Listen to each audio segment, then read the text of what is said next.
There is a point in the Russian wilderness where reality simply stops.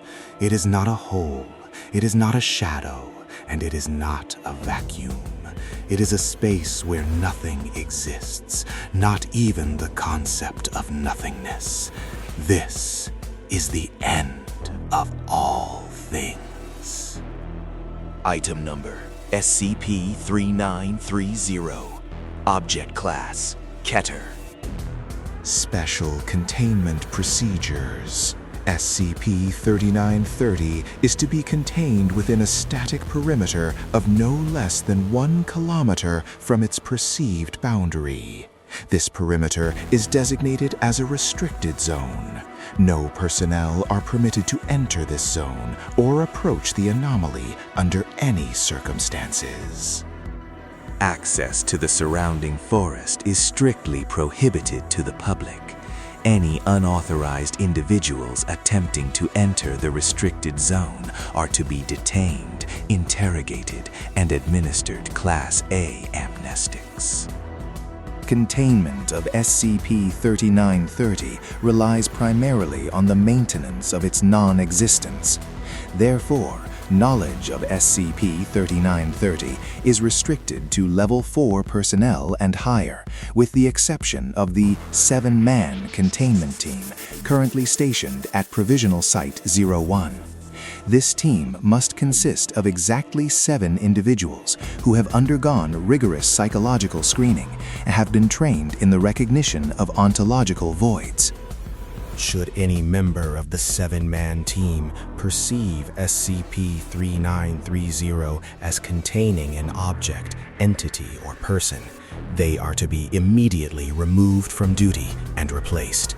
Under no circumstances should more than 7 individuals be aware of the specific nature of SCP-3930 at any given time, as the stability of the anomaly's non-existence is inversely proportional to the number of conscious observers attempting to define it. Description: SCP-3930 is a localized void in reality, approximately 1 kilometer in diameter, located near Usolye, Russia. It is not a physical object, nor is it a vacuum. SCP-3930 is a total absence of existence. Matter, light, and information that enter the boundaries of SCP-3930 do not move through it, nor are they destroyed in a traditional sense. They simply cease to be. To an outside observer, SCP-3930 appears as a static black aperture or a blur in the landscape, though these descriptions are technically inaccurate. Human consciousness is fundamentally incapable of processing a true lack of existence. When an individual views SCP-3930, the brain attempts to compensate for the missing data by projecting familiar shapes, sounds, or entities into the void. This phenomenon is known as pattern screaming. The entities perceived within SCP-3930 are commonly referred to as pattern screamers. These are not biological or spectral entities. They are the screams of a reality that refuses to accept its own non-existence. They are hallucinations born from the friction between a conscious mind and an absolute void. However, as more individuals observe SCP-3930 and agree on the nature of these hallucinations, the pattern screamers gain a degree of pseudo-reality. If enough people believe something is inside the void, that thing will begin to act as if it exists, eventually leading to catastrophic breaches of the local reality. Testing with D-Class personnel has confirmed that the interior of SCP-3930 contains nothing. There is no air, no ground, and no time. However, those sent into the anomaly frequently report seeing vast landscapes, hearing voices, or feeling the presence of massive, malevolent intelligences before they themselves cease to exist. Research has shown that the existence of the anomaly is a paradox. It only exists as a threat because conscious minds attempt to perceive it. If it were possible to remove all conscious observation from the universe, SCP-3930 would effectively cease to be a problem. But as long as a human mind looks into the dark and tries to see a pattern, the pattern will scream back. Addendum 3930.1 Exploration Log. The following is an audio transcript of an authorized exploration of SCP-3930, conducted using D-124, equipped with a long-range wireless transmitter and a heavy-duty tether. Control, D-124, please state your current status. D-124. I'm at the edge. It looks like a hole, but it's not. It's like looking at a TV screen that's turned off, but you can still feel the static on your skin. I don't like this. Control. Proceed forward. The tether will maintain your orientation.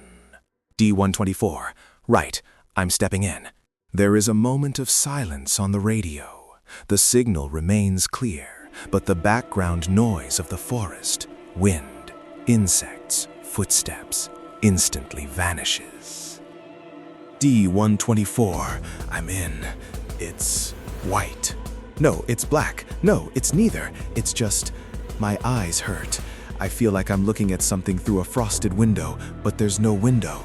I can see my hands, but they don't look right. They look like drawings of hands. Control. Continue. Describe your surroundings. D-124. There are no surroundings. I'm walking, but I'm not hitting any ground. I'm just moving through the noise. Wait, I hear something. It sounds like someone is whispering. Control. There are no other individuals in the zone, D-124. D-124, I know that, but I hear them. They're saying names. My names. Names I haven't used since I was a kid.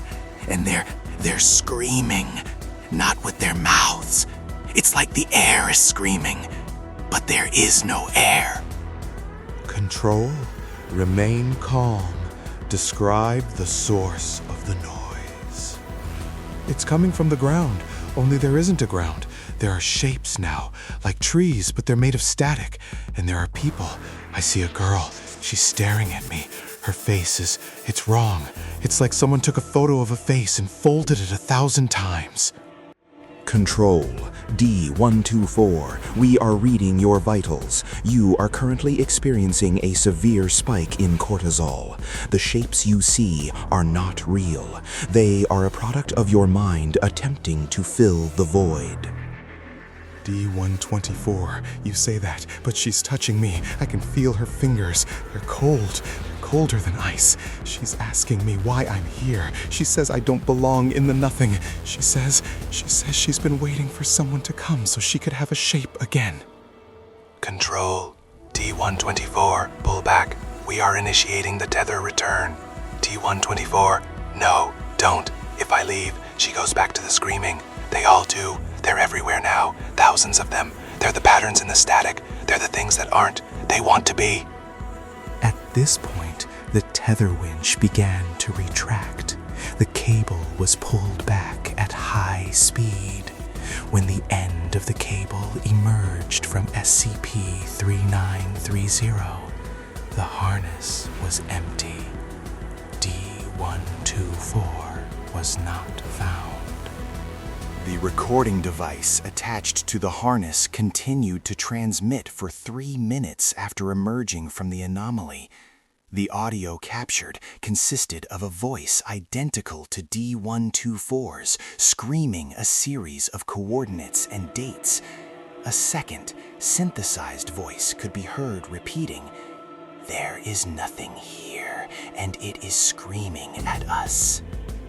Addendum 3930.2, Researcher Note. The danger of SCP-3930 is not what it is, but what we make of it. The pattern screamers are not invaders from another dimension. They are the ontological equivalent of an itch in a limb that has been amputated. The universe has a phantom limb, and that limb is SCP-3930. When we look into the void, we are the ones who create the monsters. Our consciousness acts as a bridge. By attempting to understand the non-existence, we give it a foothold in existence. If a researcher perceives a building inside SCP-3930, that building will begin to manifest properties. The 7-man rule is the only thing keeping the screams at bay. We keep the number of observers low to minimize the density of the imagined reality. If 100 people looked into SCP-3930 at once, the collective hallucination would be strong enough to manifest something that might never leave. We have found that the most effective way to contain the screamers is to simply stop thinking about them. But how do you stop thinking about a scream that never ends? How do you ignore a hole in the world that is staring back at you? The answer is, you don't. You just wait for the day the void decides it's finished being empty. Incident Report 3930 Alpha. On August 14th, a junior researcher who was not part of the containment team accidentally accessed the files for SCP-3930. Within 12 hours, he claimed to see men made of television static standing in the corners of his vision. He was brought in for questioning. During the interview, he insisted that SCP-3930 was not a void, but a waiting room. He claimed that the entities inside were original inhabitants of a reality erased long before ours. He stated that they were hateful of the light and hungry for the weight of matter. The researcher was administered Class A amnestics and relocated. However, the 7-man team reported a significant increase in the size of the perceived static at the site for several weeks following the incident. One member of the team committed suicide, leaving a note that read, "I can see the pattern now. It's not a scream, it's a song, and I want to sing along." The containment procedures have been updated. Knowledge of SCP-3930 is now a terminal offense for unauthorized personnel. We must remain silent. We must remain few, because the Nothing is listening, and it is very, very hungry for a name. Subscribe.